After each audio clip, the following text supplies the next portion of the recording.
Assalamualaikum warahmatullahi wabarakatuh. Alhamdulillah wa syukrulillah, assalatu wassalamu ala Muhammadin Rasulillah wa ala alihi wa ashabihi wa man tabi'ahum bi ihsanin ila yaumil qiyamah. Amma ba'd. Raditu billahi rabba wa bil islami dina wa bi Muhammadin nabiyya wa rasula. Rabbi zidni ilma warzuqni fahma. Anak-anakku yang dimuliakan oleh Allah dan yang saya cintai, pada kesempatan yang sangat mulia ini, izinkan Ustadz untuk menjelaskan salah satu materi, yaitu sholat gerhana. Anak-anakku, pada zaman dahulu, ketika ilmu pengetahuan belum berkembang luas, kalau terjadi gerhana, maka akan banyak mitos-mitos yang beredar. Salah satu di antara mitos yang beredar adalah bulan atau matahari dimakan oleh buto namanya. Buto itu adalah sewujud raksasa yang sangat besar yang berada di bulan. Ini adalah salah satu di antara mitos yang tidak benar, karena sesungguhnya gerhana itu adalah kejadian alam yang biasa terjadi.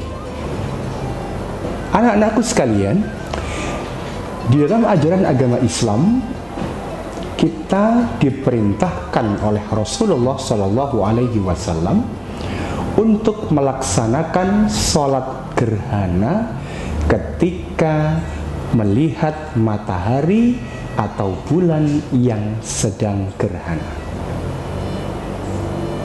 Dalil atas hal ini, inkasyafa syamsu ala ahdi Rasulillah sallallahu alaihi wasallam fi yaumi mata Ibrahim.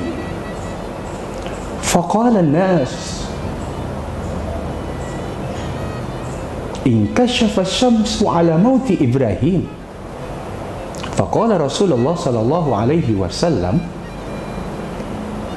inna syamsa wal qamara ayatun min ayati rabbih la yankashifu li mauti ahadin wala li hayatihi fa idza ra'aitumuhu fad'ullaha wa sallu raq'atayn. Al hadis au kama qala. Hadis ini menjelaskan bahwasannya pernah terjadi ketika zaman Rasulullah Shallallahu Alaihi Wasallam gerhana, yaitu di hari ketika Ibrahim, anak Rasulullah Shallallahu Alaihi Wasallam, meninggal dunia. Para sahabat berkata kemudian, lihatlah matahari sedang berduka karena kematian Ibrahim.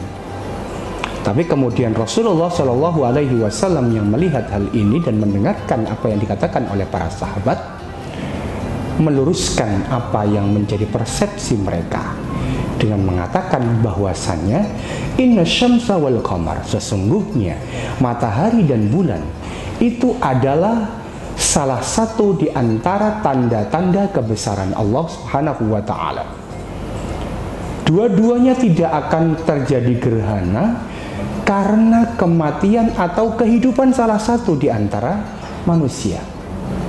Apabila engkau mendapatinya, maka berdoalah kepada Allah Subhanahu wa taala, lalu kemudian lakukanlah sholat sampai ia kembali normal seperti biasa.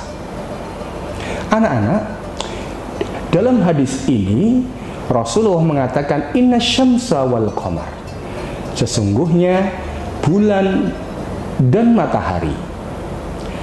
Ini menandakan bahwasanya gerhana itu dibagi menjadi dua.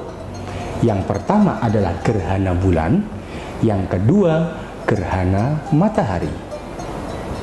Anak-anak, di dalam agama Islam kita mengenal istilah sholat gerhana, atau kalau dalam bahasa Arab dikatakan sholatul kusuf pakai K, atau sholatul khusyuf pakai kho.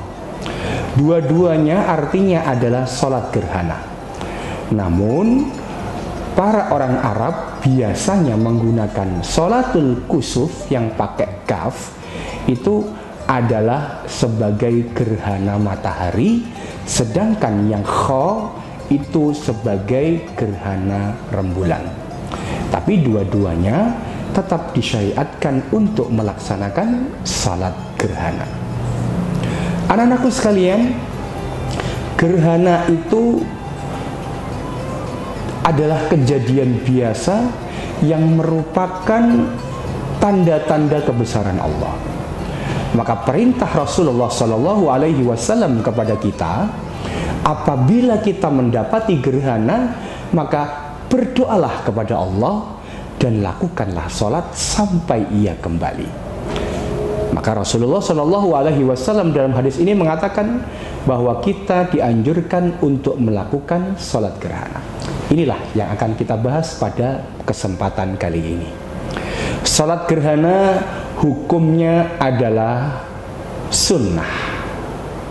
Sholat gerhana dilakukan 2 rakaat, tapi berbeda dengan cara mengerjakan sholat subuh. Kalau sholat subuh kita mengerjakannya 2 rakaat yang terdiri dari 2 kali ruku, 4 kali sujud, 2 kali i'tidal.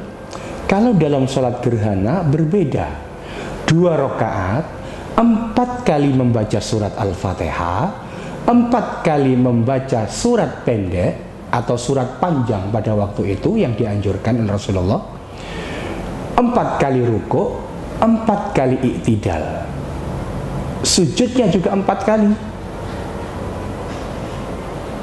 Dengan keterangan adalah sebagai berikut. Pada rakaat pertama, anak-anak, pada rakaat pertama melakukan sholat seperti biasa, takbiratul ihram, Allahu Akbar. Lalu kemudian membaca doa iftitah, membaca surat Al-Fatihah. Lalu kemudian pada kali pertama ini Rasulullah menganjurkan kita untuk membaca surat yang panjang. Kalau dalam sunnahnya Rasulullah menganjurkan kita membaca surat Al-Baqarah panjang. Setelah selesai membaca ayat, lalu kemudian kita rukuk seperti biasa. Setelah selesai rukuk, bangkit sami Allahu liman hamidah. Setelah membaca tasmi', yang kita lakukan selanjutnya adalah ya sami Allahu liman hamidah, langsung bersedekap kembali. Bersedekap kembali lalu membaca kembali surat Al-Fatihah.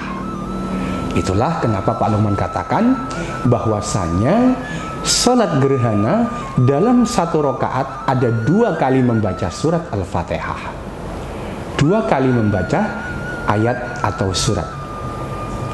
Setelah itu membaca surat Al-Fatihah kembali untuk yang kedua kalinya. Bismillahirrahmanirrahim, Alhamdulillahirabbil alamin, dan seterusnya sampai selesai. Lalu kemudian kita membaca surat pendek lagi.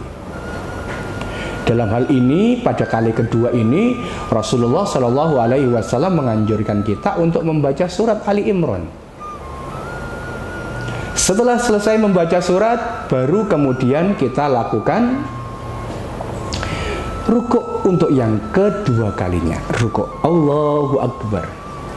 Lalu kemudian tasmi' sami Allahu liman hamidah. Kali ini tidak bersedekap, tapi kembali seperti biasa. Setelah itu baru kita sujud. Setelah sujud duduk iftiras, sujud yang kedua kalinya, dan itu adalah 1 rakaat. Setelah itu berdiri Allahu Akbar untuk rakaat yang kedua. Rakaat yang kedua juga sama. Setelah membaca surat Al-Fatihah, lalu kemudian membaca surat pendek, kita rukuk, iktidal, setelah tasmi' kembali kita melakukan bersedekap dan membaca surat Al-Fatihah kembali. Nah, inilah cara untuk melakukan sholat khusyuk atau sholat gerhana.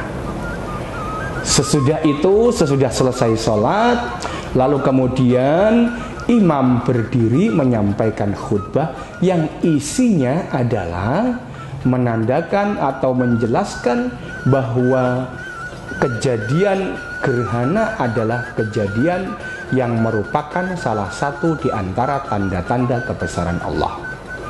Itulah anak-anak yang bisa Pak Luman sampaikan. Kurang lebihnya Pak Luman mohon maaf. Nasrun minallah wa fathun qarib. Assalamualaikum warahmatullahi wabarakatuh.